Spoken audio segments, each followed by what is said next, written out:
Bonjour. Citoyen TV, la chaîne de l'Afrique digne et de sa diaspora, vous présente les brèves. Au sommaire, Côte d'Ivoire, désobéissance civile, Ado dégage quelques images de la mobilisation Place Figayo ce 7 octobre 2015. Actualité en RCA, actualité au Congo-Brazzaville, constitution par Kémy Séba, actualité en France et pour finir, actualité en Syrie. Tout de suite, Côte d'Ivoire, désobéissance civile, Ado dégage. Ici, quelques images de la mobilisation Place Figayo ce 7 octobre 2015.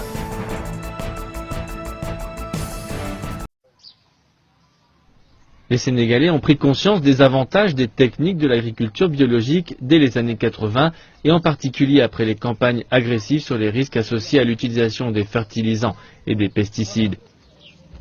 Des organisations non gouvernementales et des spécialistes ont depuis formé les agriculteurs aux méthodes saines et sûres pour leur culture.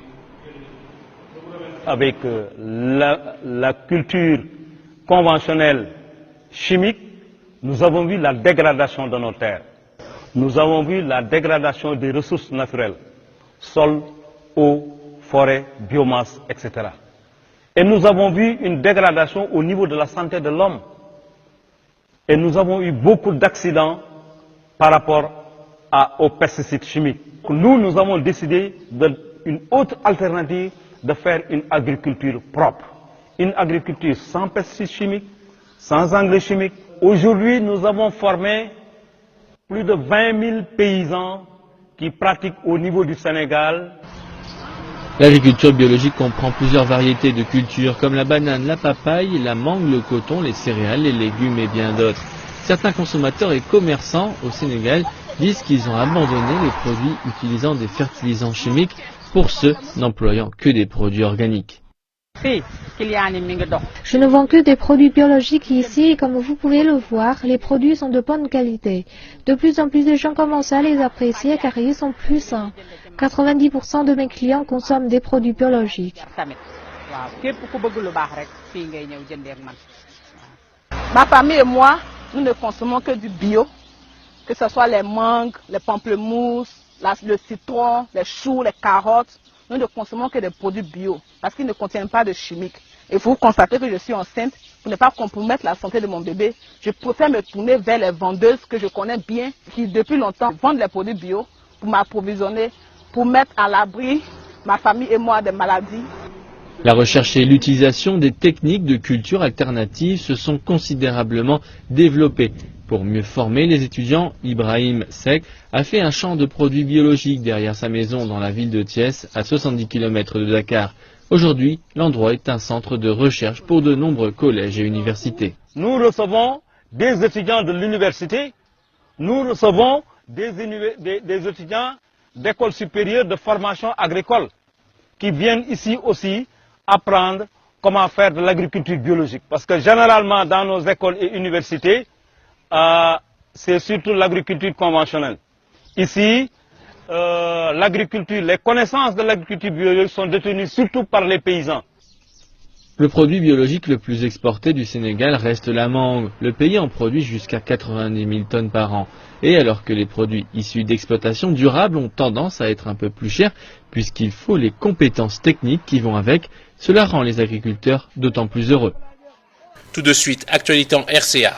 En République centrafricaine, depuis le week-end dernier, les violences ont éclaté dans le pays suite à l'assassinat d'un chauffeur de mototaxi de confession musulmane. Un assassinat qui a provoqué la colère de ses confrères. Depuis lors, la situation a pris une autre tournure. À côté de ces personnes qui manifestent leur mécontentement suite à ce meurtre, on passe d'un fait de société à un fait politique. En effet, les manifestants qui ont tenté de prendre d'assaut le palais présidentiel ont demandé le départ de la présidente de transition, Madame Catherine Samba Panza, et par ricochet de la force française Marcel Sangari et des casques bleus de l'ONU. Tout de suite, actualité au Congo-Brazzaville. Et puis au Congo, au Brazzaville, l'opposition a tenu dimanche dernier un grand rassemblement à Brazzaville pour dire non au changement de la constitution et oui à l'alternance. En effet, le président Denis Sassou Nguesso a convoqué un référendum constitutionnel pour tenter de modifier le texte qui ne lui permet pas, dans sa forme actuelle, de briguer un nouveau mandat. L'annonce qui a été faite le 22 septembre dernier a provoqué la colère de l'opposition. Tout de suite, Constitution par Kémy Séba. Aujourd'hui, au Congo-Brazzaville, oui. Il faut constater que cette situation est en réalité à étendre à toute la réalité du continent. Oui. Il y a une maladie africaine qui est la constitutionnite, comme dirait l'autre, une maladie de la Constitution. Dès qu'on arrive au terme, c'est un néologisme, et vous m'excuserez ce néologisme-là, dès qu'on arrive au terme d'un mandat pour un bon nombre de chefs d'État, un certain nombre d'entre eux pensent nécessaire de modifier cette constitution pour continuer à pouvoir pratiquer leur pouvoir. Au risque de choquer quiconque, et à la limite ce n'est pas le problème, en réalité on n'est pas là pour plaire ou pas plaire, si Thomas Sankara était vivant et avait, après un certain nombre de réformes, fait 3 mandats, je ne pense pas que le peuple se serait mis dehors en disant « nous ne voulons pas de toi ». Le véritable problème qu'il y a en Afrique, moi je ne suis pas là pour parler de démocratie ou de non-démocratie, je suis là pour parler de bilan. Est-ce que ces personnes-là qui retrouvent une forte opposition dans la rue sont des personnes qui agissent pour l'intérêt de leur peuple ou pour l'intérêt de leur caste? C'est une question de fond que je pense on doit être capable objectivement de se poser. Jerry Rawlings a pris le pouvoir par coup d'État. Mais Jerry Rawlings a remis ce pouvoir, j'aime pas le terme démocratiquement, mais a remis le pouvoir quand il estimait que c'était nécessaire. Que certaines personnes, comme Kadhafi, aient effectué, on n'est même plus dans le cadre du mandat, mais aient régné sur la Libye pendant un certain temps parce qu'ils estimaient qu'il c'était nécessaire de le faire. Kadhafi a apporté à la Libye plus que aucun chef d'État africain, en tout cas très peu de chefs d'État africains étaient capables de donner à leur peuple ce que lui a donné au sien. Le problème n'est pas la durée du mandat, le problème est le bilan. Est-ce que le bilan de M. Sassou Nguesso aujourd'hui est un bilan qui est en harmonie avec les aspirations du peuple? Chômage endémique, problème sanitaire extrêmement réel, d'accord? Problème de courant, bon ça j'ai envie de dire que c'est courant en Afrique, c'est le cas de le dire. On ne peut pas être dans une logique où on voit un pays aussi riche que ce Congo-Brazzaville, où les matières premières sont livrées sur un plateau en diamant à des multinationales extérieures. On voit parfois le prix spectaculairement honteux qui est donné pour faire venir des observateurs ou des analystes non africains pour parler de problématiques qui ne sont d'ailleurs pas spécifiquement africaines. Et on entend les prix démesurés pour faire venir ces gens-là, pendant que une bonne partie de la population meurt de faim.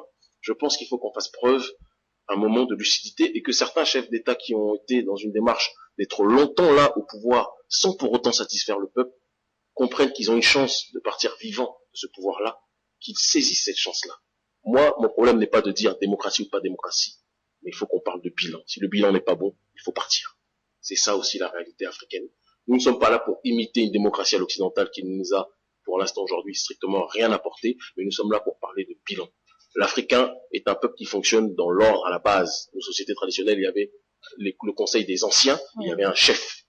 Mais si le chef n'est pas bon, on change le chef. C'est comme ça que ça doit fonctionner. Donc ce n'est pas dire ou tenir un discours occidental qui dit « vous ne respectez pas la démocratie » ou ceci ou cela. C'est la question de « si votre bilan n'est pas bon, vous devez partir ». Si Sankara était là, j'aurais fait partie de ceux qui, s'il avait fini à 2 mandats, j'aurais demandé qu'il en fasse un 3e sans aucun problème. D'accord, merci Kémy Séba. Tout de suite, actualité sociale en France. Sociale, après l'échec des négociations la semaine dernière, la direction du groupe Air France a annoncé que 2900 postes sont à présent menacés. Après avoir refusé un premier plan de restructuration, les salariés et syndicats font désormais face à un plan dans lequel les principaux perdants sont les personnels au sol. Lundi, le comité central d'entreprise a été interrompu par les manifestants mobilisés à l'appel d'une intersyndicale regroupant la CGT, l'UNSA et FO. Plusieurs dizaines de salariés ont investi les locaux dans lesquels se déroulaient les négociations. De violents heurts s'en sont suivis et le DRH du groupe, Xavier Brossetta, a été violemment pris à partie.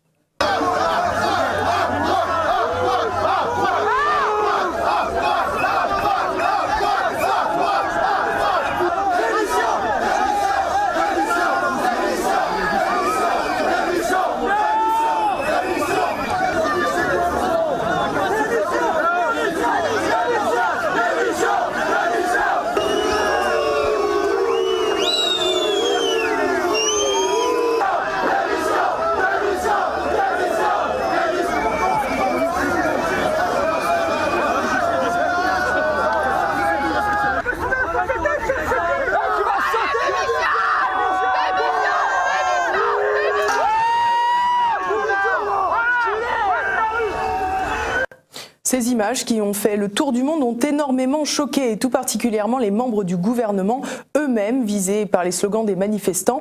Par ailleurs, tout comme les ministres incriminés, les dirigeants molestés sont tous énarques. C'est le cas du DRH, Xavier Brossetta, mais aussi du directeur d'Air France Orly, Pierre Plissonnier.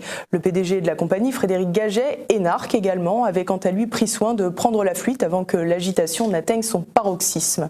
7 personnes ont finalement été blessées, dont 2 vigiles. Une enquête a été confiée à la police aux frontières et des plaintes ont été déposées. Le remplaçant de l'actuel DRH est déjà connu. Il s'agit de Gilles Gâteau, un autre énarque proche de Manuel Valls. Notons que la France est un des derniers pays dans lequel les dirigeants des grands groupes privés sont issus de l'administration. Et face à cette hyperclasse, les syndicats intransigeants et attachés à certains privilèges exorbitants tentent de conserver leur part du gâteau. Leur action, si elle est impressionnante, n'est cependant pas une mobilisation massive pour le moment et le trafic n'est que très peu perturbé.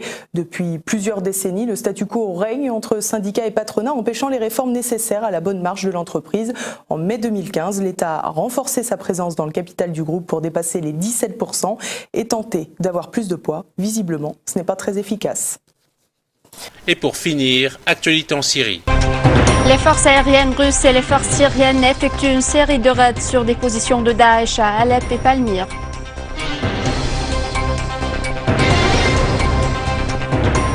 Au 42e anniversaire de la guerre d'octobre, l'armée syrienne est plus déterminée à remporter la victoire sur le terrorisme. Au Yémen, des forces de défense populaire visent le quartier général du chef du gouvernement démissionné à Aden.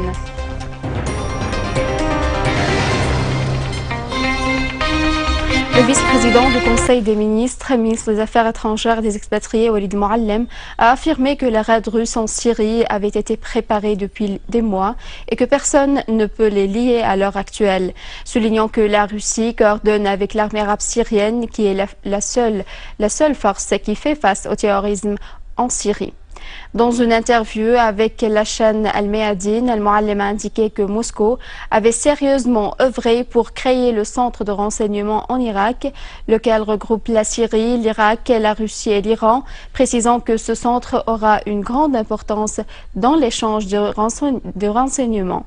Moallem a fait savoir que l'efficacité des raids russes avait été marquée 2 jours après son début, soulignant que les raids de la coalition occidentale n'avaient aucune influence, démontrant l'efficacité de ce que font les États-Unis. Le 42e anniversaire de la guerre de libération d'octobre a lieu cette année en s'attachant de plus à la victoire qui se réalise par le biais de la neutralisation des terroristes, l'affrontement de leur soutien, la solidité du peuple syrien et son appui à son armée et sa direction sage. Sur un autre plan, des unités de l'armée arabe syrienne ont abattu de nombreux terroristes et détruit leurs armes à Rastan, Kessin et Rajar dans la banlieue de Homs. Dans la banlieue de Konaitira, une unité de l'armée a détruit un canon antiaérien de type 23 mm, éliminant plusieurs terroristes du Front Nusra dans le village de Tramja. Des sources militaires ont dit qu'une unité de l'armée arabe syrienne, en collaboration avec les factions de la défense populaire dans le village de Hafir, avait repoussé une attaque menée par les terroristes Front Nusra qui étaient venus des forêts de Beidjen en direction de la localité de Hadar, précisant que les accrochages s'étaient soldés par la neutralisation d'un certain nombre de terroristes de ce réseau extrémiste et la destruction de leurs armes.